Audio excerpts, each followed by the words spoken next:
Chair recognizes Representative Winchell. Thank you, Mr. Speaker. Good evening, ladies and gentlemen of the House. There have been a lot of questions posed tonight that I would like to try and lock down. And Representative Wills, in his comments, touched on many of them. But I'd like to ask a few members to yield. Representative Fry, would you be willing to yield to a few questions? Certainly. You're in order. In the case of mental health and the funding that the state provides, well, yes, we need to continue to increase that. Are we not doing that on a yearly basis and looking at a full spectrum of how we provide mental health services to not only adults, but also minors, adolescents, all of it? Thank you, Mr. Leader. In the fiscal year 2022, the state spent over $1 billion in mental health. Nearly $750 million of that towards adults and $250 million of that towards children. Laws that we've passed in this body that we've worked on include ways to access mental health services, ways to expand long-term funding for mental health services, ways to help schools provide mental health services. Point of order. State your point. Not on the bill.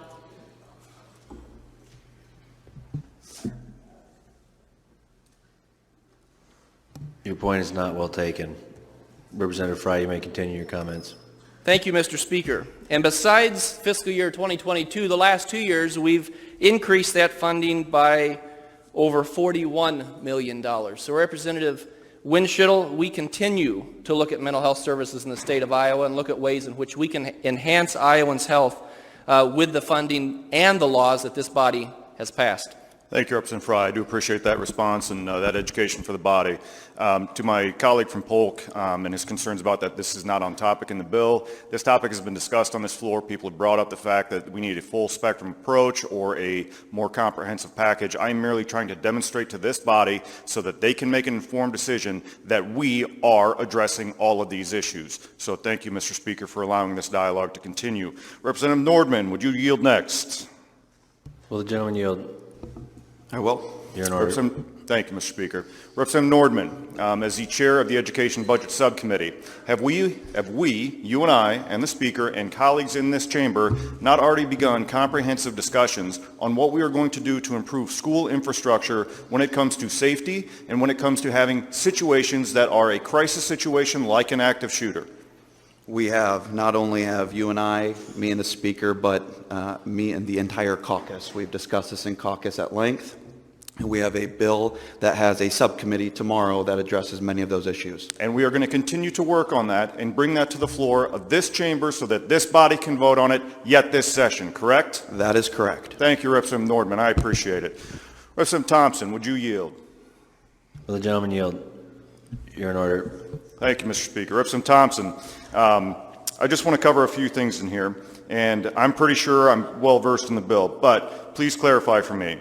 When it comes to making the decision to have armed staff in the school, that is a voluntary decision by each school district that they get to make, and then it is a voluntary system for those teachers or that staff to make if they feel comfortable to do so and capable to do so.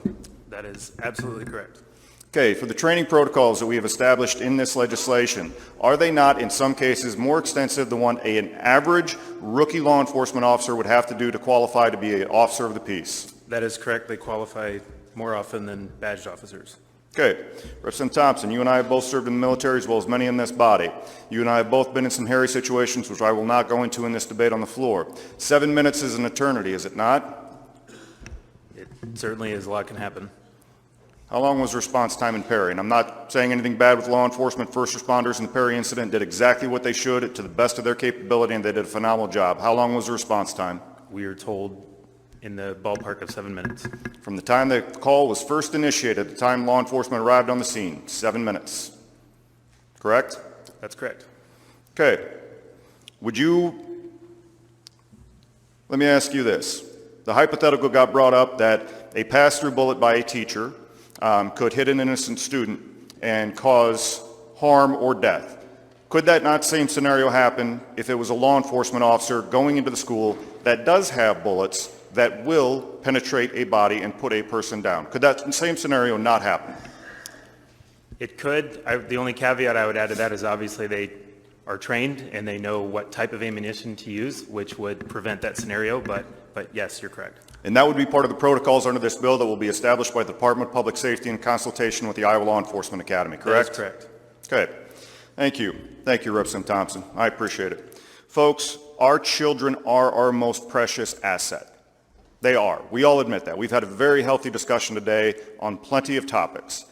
If we are going to have protection for us, because we have security out there that is trained, if some of our politicians out in Washington, D.C. are going to have guns that protect them, if we're going to have business leaders that have firearms that protect them, if we're going to have very rich people that have private security protect them, why would we not afford the same opportunity on a voluntary basis for people that are willing to go through the training, willing to take on this risk, willing to put their lives on the line for our children in an active shooter situation? Why would we not give them the same opportunity and the same protection that all of those other people have?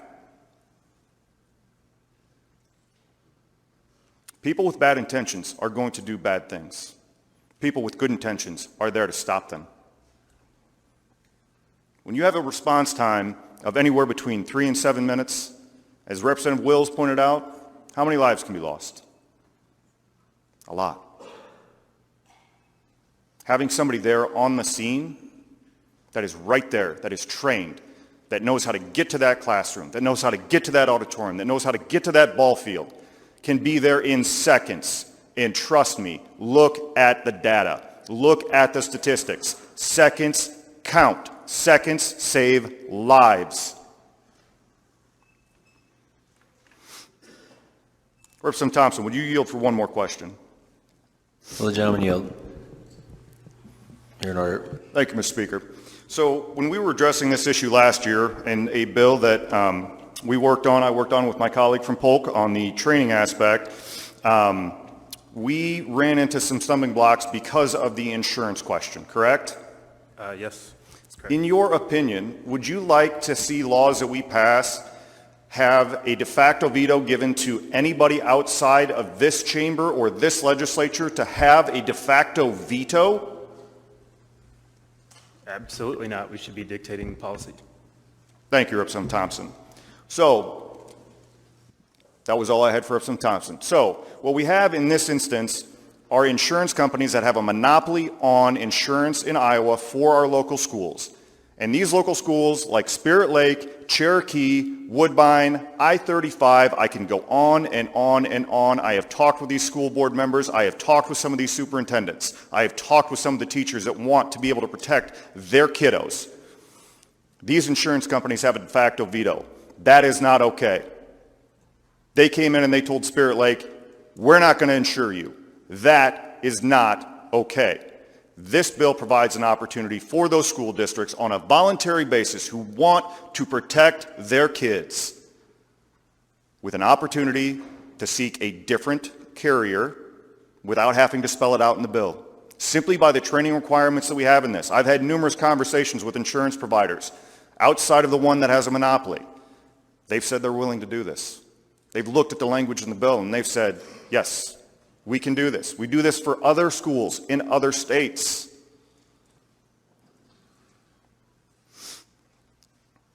This is a local control issue.